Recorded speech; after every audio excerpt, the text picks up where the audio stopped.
Hey everyone, I'm Doug Vi. Today I have a special guest, somebody that I have not been on mic or on camera with since 2006. I'd like to welcome you, everybody, Hank DeMond. Howdy, Hank. Howdy. Well, wow, you look like you've aged a little bit.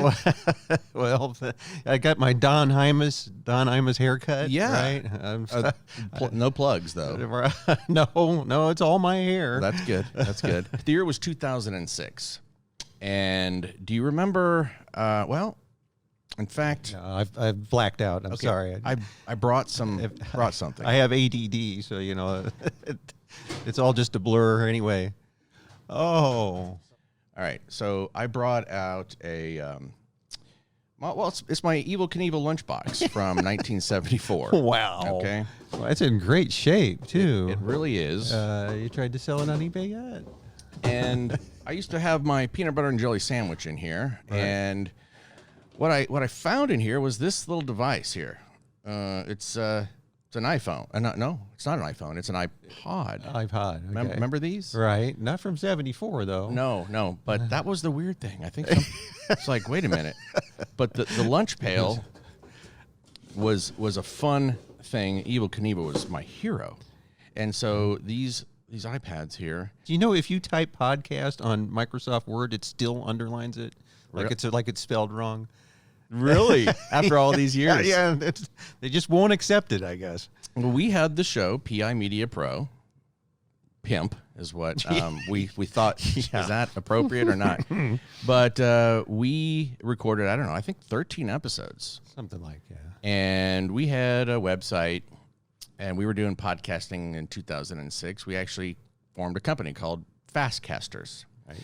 That our idea was to get business, like do this. Well, now it's 2020, and podcasting is huge. What happened, Hank? Between 2006 and 2018, it's like podcasting took a dip, and they like, podcasting, but it's for like specialty, medical or story time, or it didn't really blossom. Right. In that span of 14 years or so, it's hard to say. Number of factors. People realized that it was a medium, right? It's just a medium for delivering a message. And so if you've got a huge community, if the market is like still addicted to TV, or if they're still addicted to the internet, or even if they're still addicted to newspapers, right? For example, in the early 2000s. Yep. Jumping onto that new platform is not easy. It's not easy for the people on the other side. Well, we used to say things like a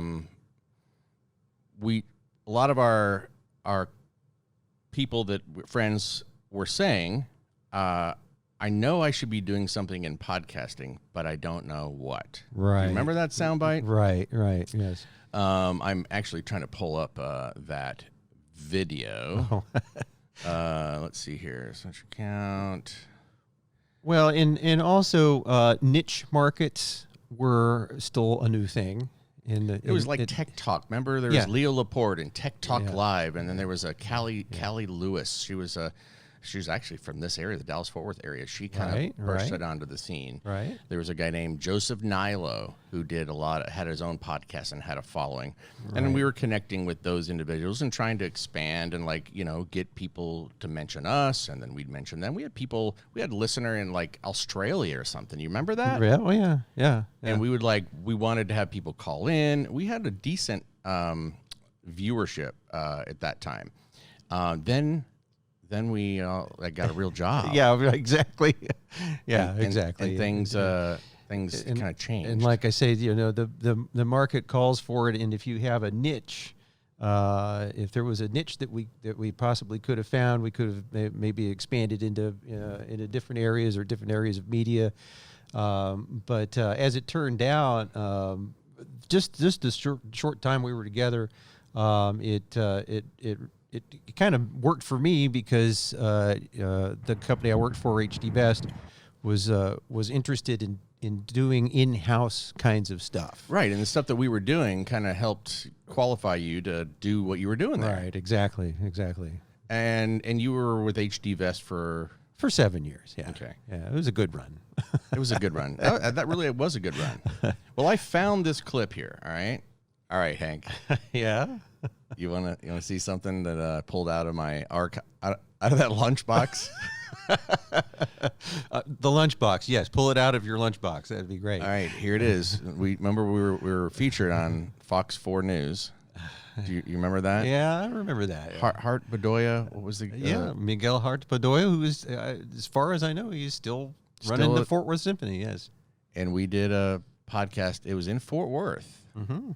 Bass Hall. Yes. We set up the mixer and the microphone in a conference room. You came in. You handed me the one sheet. I might have said, I did a little research on you, and you might have said very little. And we just winged it. That's okay. Yeah. But the camera guy was there, and this is what came of it. Here we go. Let's roll this thing. Yeah. This is what Doug Vai Well, you're doing a great job, by the way. and Hank DeMond love to do. So I guess process of elimination led me to becoming a conductor. Yeah, see it? Tom's interesting 2006 at the people. top. I was enjoying it. I mean, Like this week's guest, Fort Worth Symphony music director and maestro Miguel Art Bedoya. and the University of Chile, which is where I ended Good up mouth going. shot. Then put it out free on the web, downloadable to anyone's Oh, iPod look at or me. MP3 player. Here's my Up until iPod. The real existence of broadcast and when recordings came about, the world had no music. As far as creativity goes, They got your name spelled right. Infinite. Creative and free is good. This is First what I time like for everything. my performances to be. Creative and getting paid is even better. There's still a lot of people asking the question, Do I I look the know I same? need to be doing something with podcasting. I just Yeah. don't know what. Which is the flip side of Vai and DeMond's passion. Yeah, I was still Business wondering side what. that lets people podcast without all the techie stuff. Anybody who doesn't have the equipment or experience but has a voice and wants to, produce a podcast. There's churches. Doug and I have talked about appealing to churches and to ministries, people that have a specific message they want to get out. There are more than Your hair is so 150 dark. million iPod-like devices worldwide. That's expected to double in the next 4 years.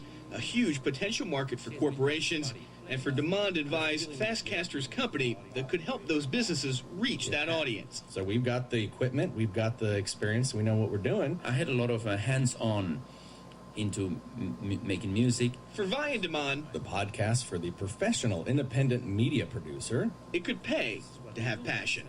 Scott Sayers, Fox 4 News. The thing, Scott Sayers. the thing about people wore watches back then. They took a shot of my watch. Oh, yeah. Well, are you wearing a watch? I'm wearing a watch. Let me stop this video here. Stand by. So I mean, now with the phone, everybody's got a phone. They use what time is it? You look at your phone, but back then we didn't have a phone. There was just iPods. Well, you could have I think I had a flip phone. Right. Yeah. But the watch business has kind of gone down. I actually got another clip Okay. All right. that I wanted to show. So we're doing reaction videos then. So the reaction videos. yeah, are we doing reaction videos? Is that what this is? Well, this is an intervention, and we're going to start. We kind of jumped into our time, then we're going to go back to your mom and dad and when you were born, and figure out how you got so You're screwed just up. working. Yeah, we're working backwards. Yeah. So here's the video that we did, and this was self-produced. We made. Yeah, there's the reaction. My Look at reaction that. shots. This is when. Let's see.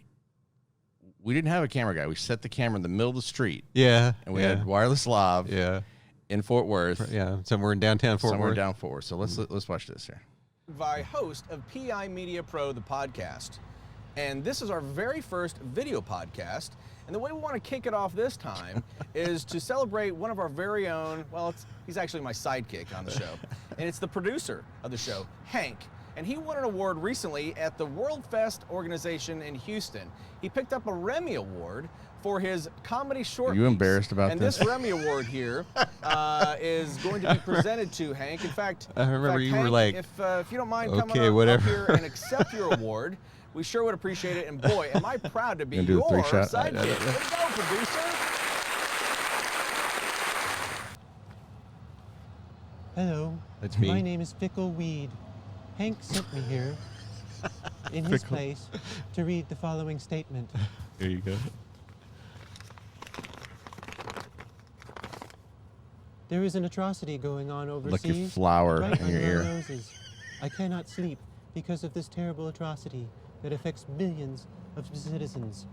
In a country called Manitobato, there are millions of forest creatures called three-toed Dharma monkeys being slaughtered for the medicinal healing effects of their livers.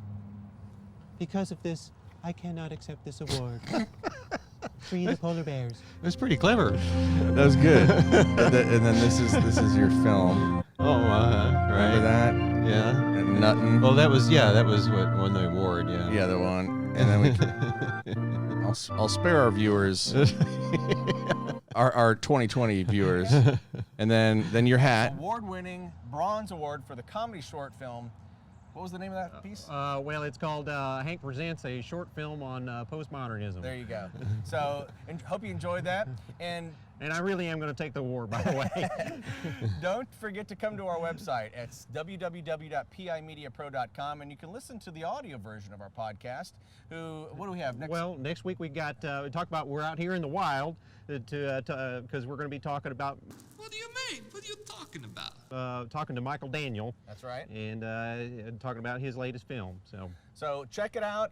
He's actually walking across the country right now, producing a documentary where he's walking with the camera. Yeah, he can't see our edit. No, so. he can't see what's going on. He can't see or hear, right? So check us out, and thanks for watching.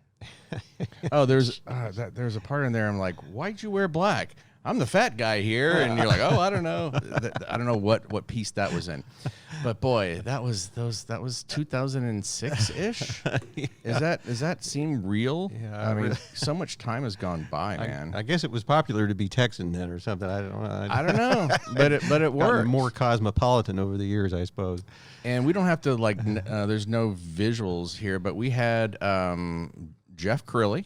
Mm-hmm. Here's like the intro. This was a.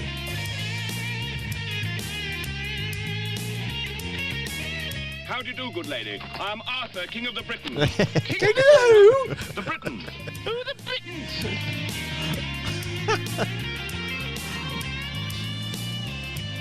All right, come on, boys. There's the applause. Welcome to PI Media Pro. This is episode number 10, 2006. Hello, Doug. Hey, everybody, if you're interested... Full decade. Howdy, Hank. We're excited about our guest today. We've got somebody who's won an Emmy today. It's our first TV guy. Yeah, exactly. And first of all, if anybody wants to get in touch with us and give us some feedback on the show, this would like to quickly give you... This was a phone numbers 36-minute... Care. Well, I don't know. You don't know, but Google does. I have a prediction. All right, let's hear it. I'm back here. Prediction number 2. Listen to this. I'm back here in 1 year, and it won't be, the studio will be about 5 times larger because after you guys make your name in video podcasting, other people want to get in on it, and you're the ones who are doing it. Let me ask you, if some of Isn't our audience that members wanted... ironic? Yeah.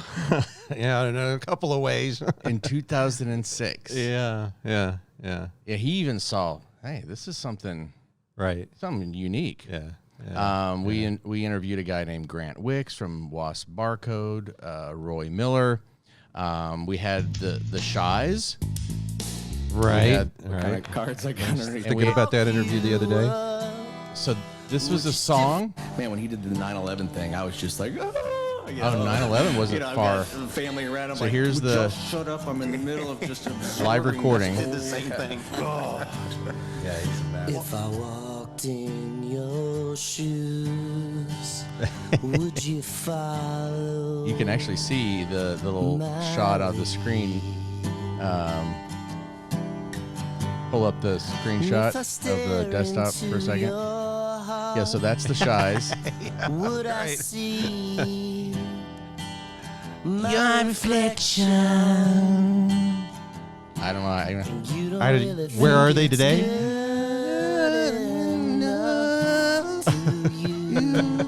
I can really tell you how good I think it is if I pull you up.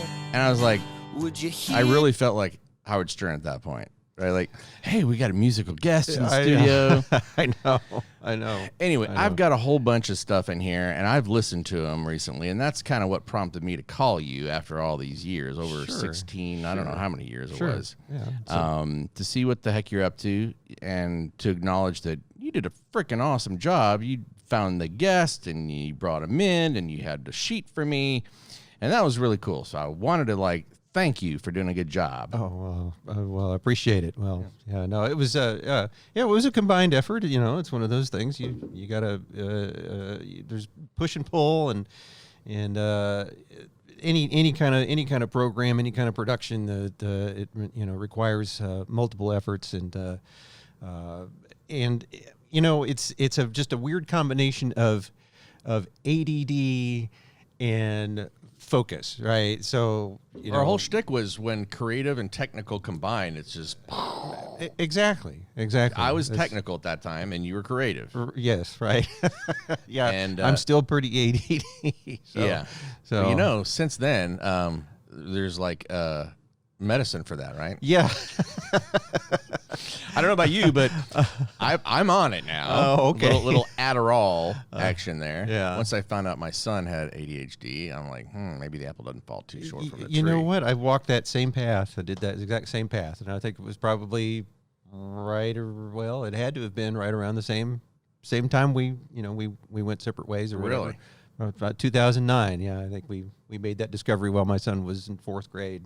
Didn't have any idea. I was so, I'd say it's scatterbrained, but at the same time, I thought maybe it was genius because you're spinning plates and everything, and you're able to do stuff, and you adapt to that mindset. Right. You cope. Right. Right. Coping was that was a big thing, in the 70s and 80s. Right. Yeah. If you had this thing, you just coped with it. Right. And had to figure out how to do it, exercise more, whatever. But then as I got into the full-time job situation, and, instant messaging started to become a thing, and I had staff members who would constantly ping me, and I would be in the middle of working, and I'd be and reply to them, and I never could get anything done. I'm like, what the heck? Right. So I went to the doctor, took the test, and they go, yeah, you're pretty classic ADHD. So put me on some medicine, and then I was like, wow, I was able to actually slowed my brain down enough to where I could actually focus on one thing. If I saw things coming in to distract me, I said, I'll get to you later. I'm in the middle of something, and I'd finish my deal, and then I would go, okay, I'll answer that person. And it was able, for me, it slowed my brain down where I could not be so reactive. Yeah, well, right. There's something to that too. There's an emotional component to it, and if you can work with that, then that will get you a long way. Well, there's a side effect for it to me, which actually was empathy and sympathy. Mm-hmm. I mean, I used to kind of be, I don't know, angrier, right, more demanding, right. When I'm on this medication now for ADHD, I'm like, well, benefit of the doubt is more in my choose your battles, right? Maybe they had a reason for doing what they did. I'm not going to be judgmental. I'm like, where did this come from? Yeah. I used to be like, I don't care. Get it done. And I'm like, oh, I understand. Yeah. So that was my deal. But so since then, Hank, I went to work for DFW Video for a year, and then I got employed by MDS and was there for 11 years. You went to, was it HD Vest? HD Vest, or Wells Fargo at the time. That's what I thought it was, Wells Fargo, and they moved from Wells Fargo after about 3 years or so while I was there, and they went independent. Yes, worked for them. And then you went about 6-7 years, you said, with them? Mm-hmm, right, until 2014, yeah. And you were the, video guy? I was their podcast and video guy, yeah. That's so cool. Yeah, I did put together their training, their video training, recorded events, recorded the biggest thing that I'm proud of is that I got to work with the CEO, Roger Oakes at the time. And I knew him too. He really good guy. Yeah. Awesome guy. Yes, yeah, awesome guy, awesome CEO. And once a month we did podcasts. We just set up in this little studio and just did the basics. And now, was there a moment when you started working there, and after doing what we were doing, which was just silly, goofy stuff, right? Right. You go there. Was there that moment where you went, we could do a podcast, and they're like, "What do you mean?" And you'd say, "Well, we could do this and that." And they're like, "That's a good idea." And you went, "Okay, now." And I believe you might have called me at the very early stages of your job, like, because I was the technical guy, right, on our show, and you were right. the creative guy, and there might have been, I don't know if I'm imagining that or not, but that you're like, "Hey, I've got this technical situation," and I might have talked you through it or something. Right. I don't know. Yeah. No, you're exactly right. I mean, that's exactly how it presented itself. They had me doing doing recordings from events, or putting together recordings for events, and then just, I don't know, somewhere along the way, about 9 or 10 months in, I said, "Yeah, how about we have Roger do a podcast?" And they're like, "Well, we were thinking about that." And do you know how to do that? And you're like, "As a matter of fact, I do." Matter of fact, yeah. That's so cool. Yeah. So to fast forward a little bit, because this show would be, if we totally got caught up, it would be a multi-episode, hourly show, right? It's suspension of time. But you then you're now a teacher. Yeah. I went back to graduate school. I taught at my son's private school for a couple of years, and I didn't know that you taught at the school he was at. Yeah. Okay. Yeah. Austin? Austin, yes. Mm-hmm. Thunder, as we call him. Thunder. Or as I call him. It's his Indian name, his Native American name. Love it. I taught at his school, and I decided to get my master's in education. I've been. Congratulations. Oh, thank you. That took a lot of work. Yeah, it did. Yeah, it was pretty intense. It was. I won't go into the details of how intense it was, but and it wasn't even just from school. It was some family stories, but obstacles. Oh yeah. But I worked through it, and it was actually. It felt right, because for years I thought, well, maybe I should get an advanced degree or something, because that would help me advance, right? Advanced degrees help you advance, but subject matter topic, discipline, which one? Mm-hmm. Oh my gosh, again, ADD, right? Right. Right. I like this thing, right? Oh, I like this thing. Yeah. I like this. Well, you were I always related to you as the highly intellectual guy. There are times where you would say things, I'm like, I don't know what Hank just said, but because I'm a meat and potatoes country kind of plain spoken guy. Sure. And you'd whip out something, I'm like, what does that word mean, Hank? Or you would say something that was so out there, I'm like, that was what I think was kind of cool, the dynamics between us, because you were the country guy, but you were sophisticated, and I was the technical guy who was like, just dumb it down for me, would you? Yeah. So you ended up getting the degree. You're teaching now. You said I teach at a charter school in Cedar Hill, and I've really enjoyed it. Really enjoyed it. Not Cedar Hill. That's where them big satellites are. I used to work at that little location for America One Television back in the day. Okay. For a little while. All right. But Cedar Hill, there's a lake, and isn't there? I drive by the antennas. Joe Pool Lake. Yeah. Yeah, Joe Pool Lake touches it there. There's some nicer I said communities, nicer houses, suburban. You live in areas. that area? No, I actually live over on across the county line. I live in Tarrant County over in Mansfield. So before this whole COVID thing happened, how long was your drive into work? Oh, it's about 25 minutes. Oh, that's not too bad. Not awful, no. And so you went from teaching in the classroom to getting having to work from home. Tell me a little bit about that. Oh well, I was ready because I have certain level of technical background, right? Don't always display it or don't always enjoy it, right? In fact, I usually kind of keep my mouth shut sometimes because I don't necessarily want to be the guy that everybody calls it. Exactly. Call Hank. He can fix your Wi-Fi. No, This technology just frazzles my brain. I don't know how to do it. Secretly, you're over there creating IP addresses dedicated. Yeah, I get it. So that they said, hey, when did they announce? I mean, what it was? How did it go down? Well, we were on spring break, and I was kind of chilling on my spring break, and then the next Monday we were all supposed to come back for a teacher in service day, right? Was it like May? It was March 16th. I'm sorry, March. Yeah, March 16th. 16th. And we all were in the room together, and they said, you know what, we're going to have to do this.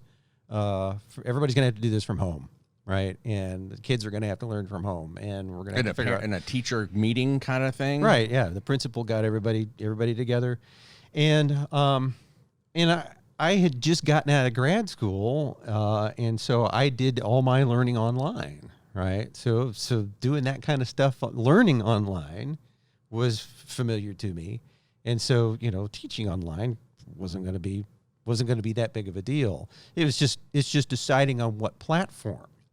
And so what they did was they had somebody stepped up. One of the teachers stepped up and said, "Hey, I've used Edmodo," right? And we're like, "Okay, great. Show us how to use Edmodo." Well, we all start doing stuff on Edmodo, and I get about 2 days in, and they say, "Don't send stuff out to the students yet." And I'm like, "Okay." Should have told me that. I don't want the students to think that they can just do nothing. Right. Put the sheets over their head. Right. Like, hey, free day. Yeah. It's a snow day. Free day from now until the end of the year.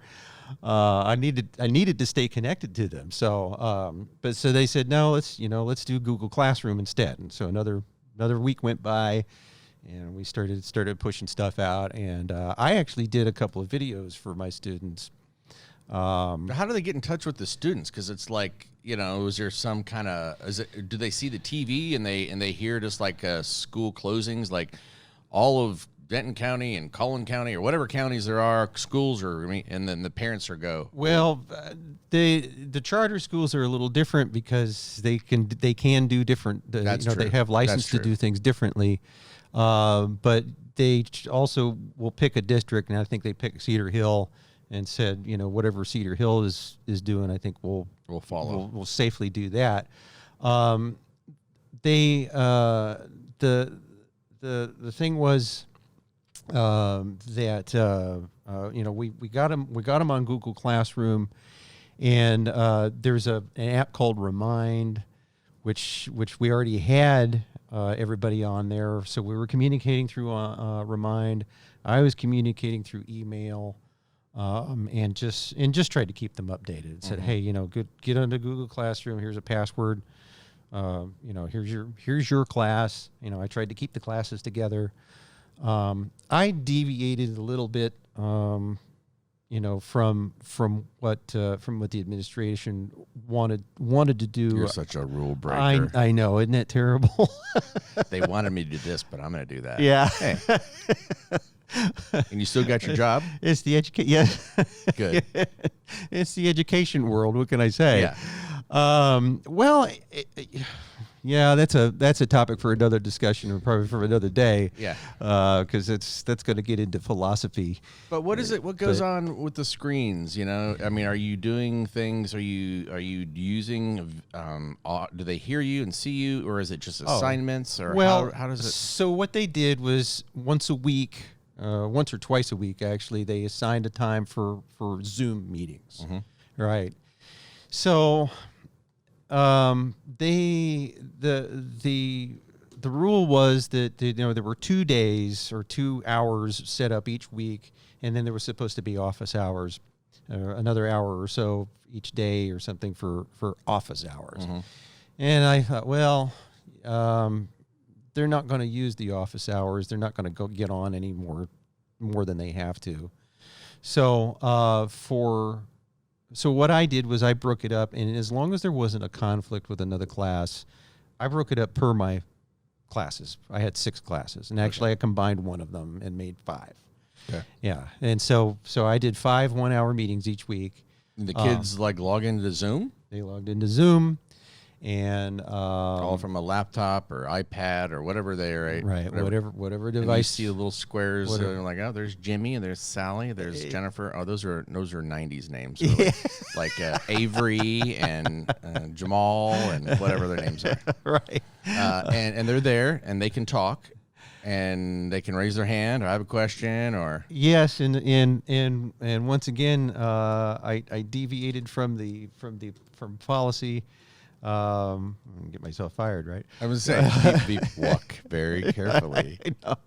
No, and the thing about it is that what happened, Doug, was that as teachers started using this technology, they were discovering that the students were kind of taking advantage, right? Mm-hmm. So they would like take the screen away from the teacher, or they would keep their mute off, and so they would be interrupting, or there would be stuff going on in the background. And so they would come back and say, the administration would come back and say, well, you got to turn off the audio for everybody, and then you got to turn off the chat, and then you got to then they turned off the video.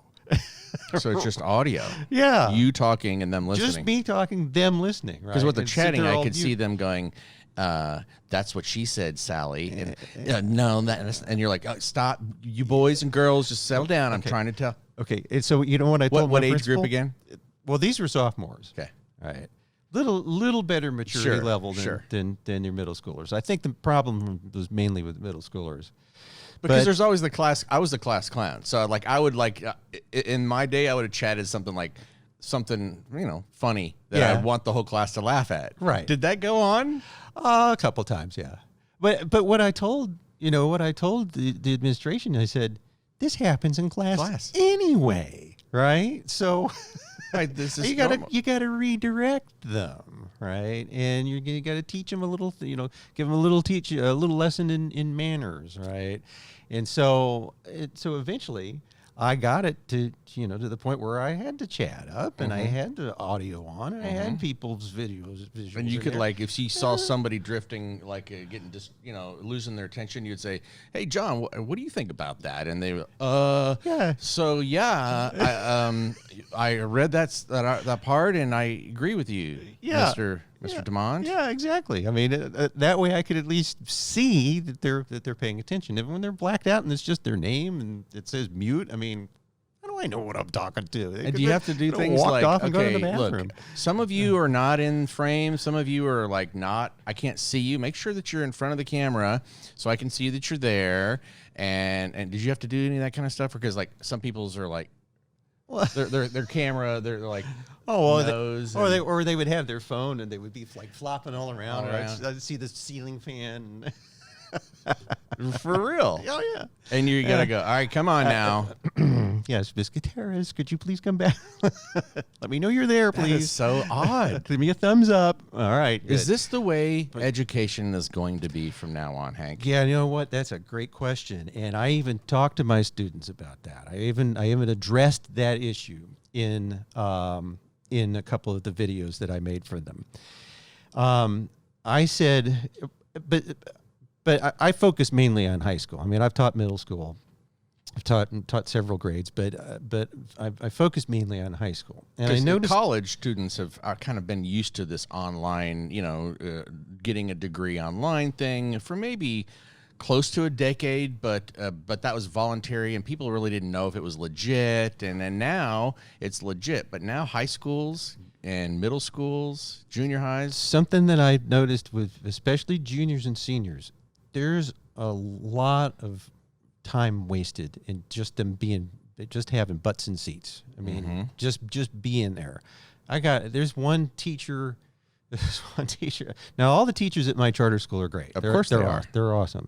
But you still get it where there's a teacher that shows a video, for at least once a week because they've run through the lesson, and they got to enter grades, and they're getting tired because the time they're, it takes and to they're teach babysitting. and they're babysitting. Yeah. The time in a classroom, it's got its own kind of aura of time and how time passes in that classroom for an hour and 15 minutes, however it is you're in that classroom. But now online, you're saying it could be I could teach this really in a half hour. Yes. And now what do I exactly. do with the other 40 minutes. Yes, And exactly. so that they play a video or a movie or something, and so now it's shifting. Or and especially for juniors and seniors, because they work, most of them can drive, and they can drive to their work, right? So the time that they're spending in class watching The Princess Bride, 15 times. They could be making $15 an hour or $11 an hour at exactly, wherever. Exactly. And so online learning is going to, I think, particularly for juniors and seniors who haven't really dedicated or devoted energy to following a vocation, I think it will benefit them. My older son, and actually my younger son, is going to be going to a school that is 3 days on, 2 days off, which is they technically call it homeschooling. 2 days homeschooling, right? And 3 days they're actually in the classroom and doing the learning Physically. Yeah, physically in the classroom doing the learning. But the whole COVID, here in Texas, we're waiting. I think some things have been opened up. We're kind of waiting on Governor Abbott to even open up even more things. Has the last month and a half or so been enough time for you could say schools, businesses, or let's just stick with schools, for the technology and the learning how to use Zoom and migrating? Has that been something that you feel people will embrace and maybe want to change the way that kids are learning?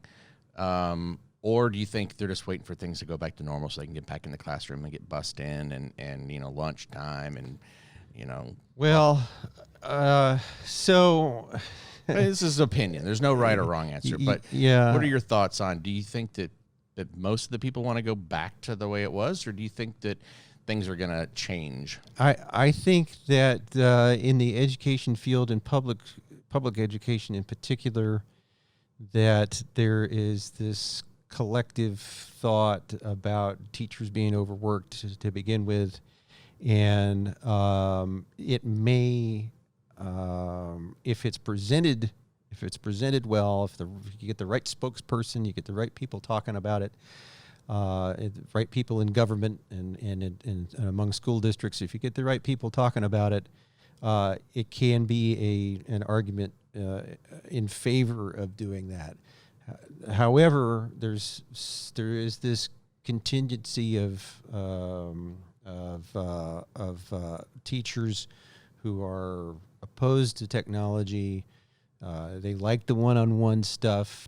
So that was education talk. Yeah, I know. What about, have you done any podcasts since our days? Since our days, yeah. For about 5 years, I had a podcast. It was called The Not Too Late Show, and I had a young lady who I partnered with. She was my sidekick and co-host and co-producer, and that was part of the problem, was that she was trying to do everything, and as it turned out, the more we expanded, the more difficult it was to try to keep track of what technology to insert, right, and making sure that so she would try to handle a lot of the technological things and technological issues, but then still try to have a conversation. Yeah. That's the thing that we're noticing even here in this deal. Yeah. We've got an engineer, Garrett, who you don't see on camera right now. We could if we flipped his iPad camera. He is on mic. Why don't you say hello, Garrett? Hi, guys. Hey, there he is. There he is. He's literally handling the technology for us, right? Right, yes. And so that allows you and me as a host or moderator, to focus on you and what we want to talk about, and not. But there are people I've seen, and it's cool, and I've done it too, where you're like, you got your little button over here, and you're like, okay, camera one. I'm listening to you, and you're talking. I'm like, how do I do this? This isn't working. And then there's a pause. Oh, right. You can tell that they're disconnected. Yeah. Right. Yeah. Exactly. And that's a very tough skill to do. I think a lot of things you see on TV, even the Jimmy Fallon and the James Corden show, where they got somebody switching stuff for them. Right. Right. And that's hard to do. So you guys do an audio podcast. It was primarily audio, yeah. And it was focused on history, and I interviewed. You talk about the great interviews that you and I did. I managed to land a couple of really good. If anybody's familiar with history, and in the book world, the writing world, Nathaniel Philbrick. I interviewed David Barton, who's a very controversial figure. These guys, they would write a book or author a book on that had some historical context to it. Sure. That took up about 20 minutes, sometimes 20-minute podcast. Yeah, 20 minutes or 30 minutes of the show, and then the other half of it was a lot of goofy stuff. Some of the, not too far. Well, Adrian, right? I solicited Adrian on a couple of occasions and had him do voices and stuff like that. Wait, which one? We played games. He's the guy that does the. Is he like, hello, dog? Yeah, that's howdy, Hank. That's Adrian. Adrian Littlefield, not your Littlefield. Adrian Littlefield. Yeah, don't. Yeah, no, not Aaron. Aaron was your brother. My brother-in-law. Yeah. I guess I never met him, did I? I don't know. Maybe you didn't. Did we interview him? No. I don't know. I don't remember. We have recordings. We do. I heard was wondering where did that come from. His voice, his sound drops of "Hello, dog." Well, that's not a stock clip because it's my name on there. And howdy, Hank, and all these weird things. Yeah. That was. I don't remember how that came together. Maybe it was at Session Work Studio. Jeff Mount is the guy that I worked with for 5 or 6 years, and I'm going to be working with him again. I'm going to go back in the studio with him and do some recording. Program called Hank's Highway. Hank's Highway. Yeah. So it's going to be a lot of the same stuff, but I'm going to try to strip some of the political messages out of it. Just keep it more geared toward educational consultation and stuff around books and history. Around books and history, travel, maybe a little bit of travel because we my son and I, he's a big time storm chaser, and so we go all around Texas and. It's just amazing. So when the warning lights come on, like the meteorologist comes on, there's a storm front coming here, there's hail and storm. You guys are like tuned in, going, all right, we got to go there. Oh yeah, he is. Oh my God, my son is like, I'm going the other way. Oh. I'm terrified. You guys literally go into it and go, got your helmets on and plexiglass in case. Yeah. Oh, yeah. He's really into it. I've figured out there is a way you can do it that is relatively safe if you approach the storm from the south, for example. And radar technology is really good now, so you can really see where the rotation is and where the storm is really hot, and where the hail core is. The hardest part is getting the barrel right into the eye of the tornado and getting out of there, like in the movie. Yeah. The whole goal was to get the car and dump the barrel with all those little spinny things in there, and then get the hell out of there. I know, right? So you could look and learn what happens inside a tornado. You never done that? No. The only thing I remember about that movie was the end and how really ridiculous it was. The flying cow. That you could be holding on to something. Oh yeah, at 300 mile an hour with a belt in the bathtub. You just put a belt to a well thing, and you just hold on to it. Your feet can go up in the air. Why did I waste my time watching that whole movie just to see it? Be so stupid at the end. It was doing so well.